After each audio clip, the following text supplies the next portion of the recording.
हमारा प्यारा देश भारत में शायद ही कोई ऐसा होगा जिसने पार्ले जी बिस्किट के बारे में नहीं सुना होगा। बच्चे हो या बूढ़े, हर एक ने पार्ले जी बिस्किट का स्वाद चखा है। हर एक इंसान ने कभी न कभी पार्ले जी का स्वाद चखा है। पार्ले जी बिस्किट आज़ादी के पहले का बिस्किट है, जो कि हमारे भारत में बनने वाला पहला बिस्किट में से एक माना जाता है। पार्ले जी पहला वह देश का बिस्किट था जो भारत में बना और आम भारतीयों के लिए बना। तो चलिए जानते हैं कि आखिर पार्ले जी का निर्माण कब हुआ और कैसे पार्ले जी बिस्किट पूरे भारत का सबसे बड़ा बिस्किट का ब्रांड और सर्वसामान्य भारतीय की पसंद बना।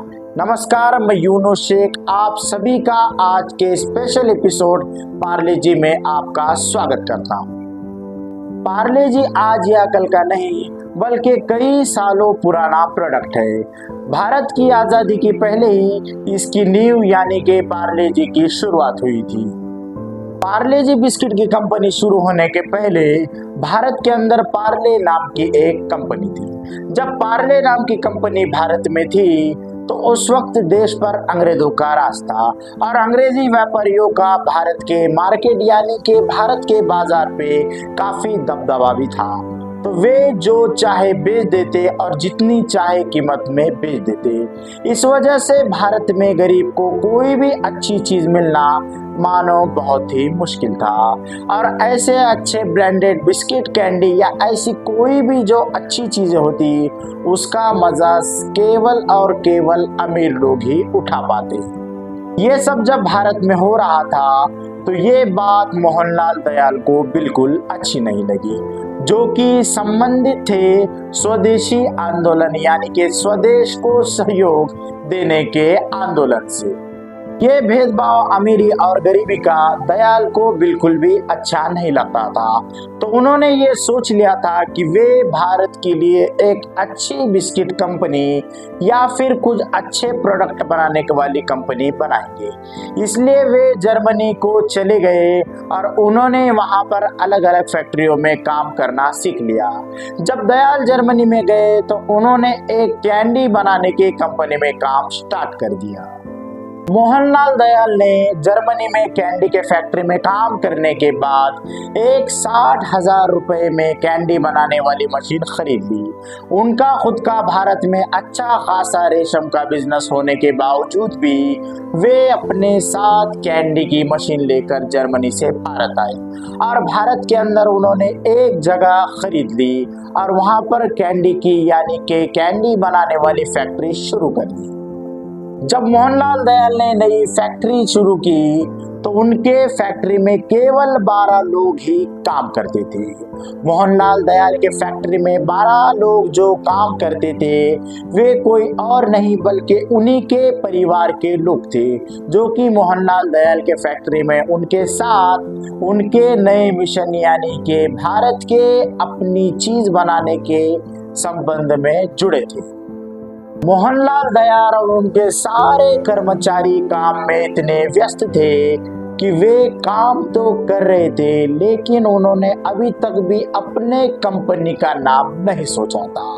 तो जब उन्होंने इस बारे में बहुत ज्यादा सोचा और उन्हें कुछ भी समझ में नहीं आया तो उन्होंने जहां पर उनकी कंपनी फैक्ट्री स्टार्ट की थी जो कि पार्ला में थी, तो उन्होंने पार्ला इस जगह के नाम पर ही अपने कंपनी का नाम पार्ले रख दिया और यहीं से शुरू हुई पार्ले की जर्नी।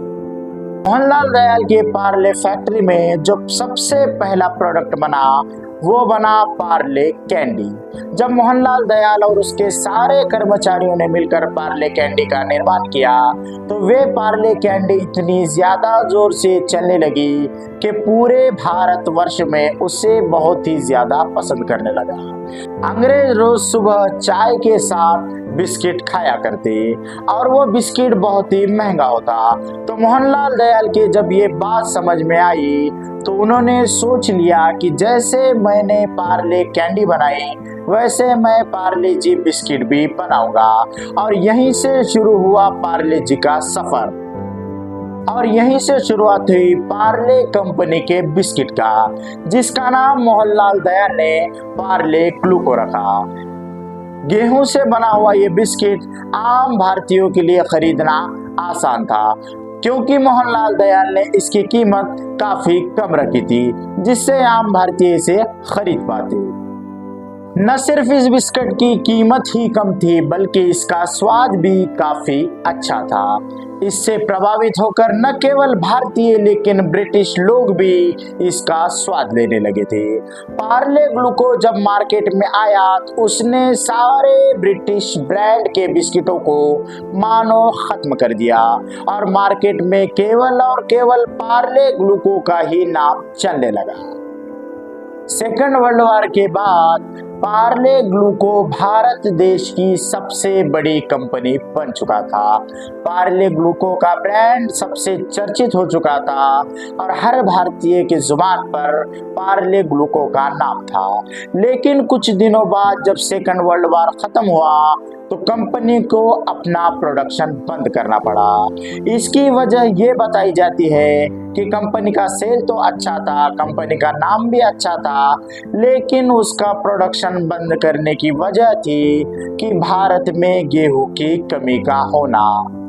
15 अगस्त 1947 देश को स्वतंत्रता मिली, लेकिन उसी के साथ साथ देश का विभाजन भी हो गया। पाकिस्तान और भारत ऐसे दो हिस्से भारत के अंदर बन गए। इससे पार्ले ग्लूको की दिक्कतें और भी ज्यादा बढ़ गई। पहले ही गेहूं के कमी के कारण प्रोडक्शन की कमी और देश में हुए विभाजन के कारण पार्ले ग्लूको को रॉ मटेरियल नहीं मिल रहा था और धीरे धीरे पार्ले ग्लूको के बिस्किट भी बहुत ही कम होने लगे थे। पार्ले ग्लूको के बिस्किट का ना मिलना ये लोगों की भी परेशानी हो चुकी थी। लोग भी पार्ले ग्लूको के बिस्किट को काफी मिस कर रहे थे, लेकिन पार्ले ग्लूको कंपनी ने लोगों से ये वादा भी कर दिया था कि वे जल्द ही प्रोडक्शन स्टार्ट कर देंगे और वे जल्द ही पार्ले ग्लूको को मार्केट में फिर से लेके आएंगे। 1982 वो साल था जब पार्ले ग्लूको का नाम चेंज करके पार्ले जी रखा गया। ऐसा कहा जाता है कंपनी के ओनर द्वारा कि पार्ले ग्लूको का नाम चेंज करने का कोई भी मतलब नहीं था, लेकिन उन्होंने इसलिए ऐसा किया क्योंकि उनके पास पार्ले ग्लूको के नाम का कोई भी कॉपीराइट नहीं था और इसी का फायदा उठाकर जो उनके कॉम्पिटिटर ब्रांड थे वो भी काफी आगे आ चुके थे। इसीलिए उन्होंने अपने कंपनी का नाम बदलकर पार्ले ग्लूको से पार्ले जी कर दिया। साल 2003 ये वे साल था जब पूरे दुनिया के अंदर पार्ले जी बेचा जाने वाला सबसे बड़ा बिस्किट ब्रांड बन चुका था। 2012 के अंदर पार्ले जी ने बताया कि उन्होंने केवल बिस्किट बेचकर ही 5,000 करोड़ का सेल किया है। जब उन्होंने ये आंकड़े बताए तो काफी लोग हैरान रह गए कि बिस्किट बेचकर पार्ले जी ने इतना बड़ा सेल कर दिया। इसके बाद से लेकर आज तक पार्ले जी ने कभी भी पीछे मुड़कर नहीं देखा, बल्कि इतना ही नहीं, पार्ले जी के सेल में भी कुछ ज्यादा फर्क नहीं आया। चाहे कुछ भी हो जाए, बच्चों से लेकर बूढ़ों तक पार्ले जी सभी की पसंद बना। वैसे ही इसकी स्टोरी भी काफी दिलचस्प लगी। वैसे दोस्तों, आपको पार्ले जी की जर्नी कैसी लगी कमेंट सेक्शन में जरूर बताएं। वीडियो अच्छा लगे तो वीडियो को लाइक करें, चैनल को सब्सक्राइब करें, चैनल को सब्सक्राइब करके बेल आइकन दबाना ना भूलें। जय हिंद।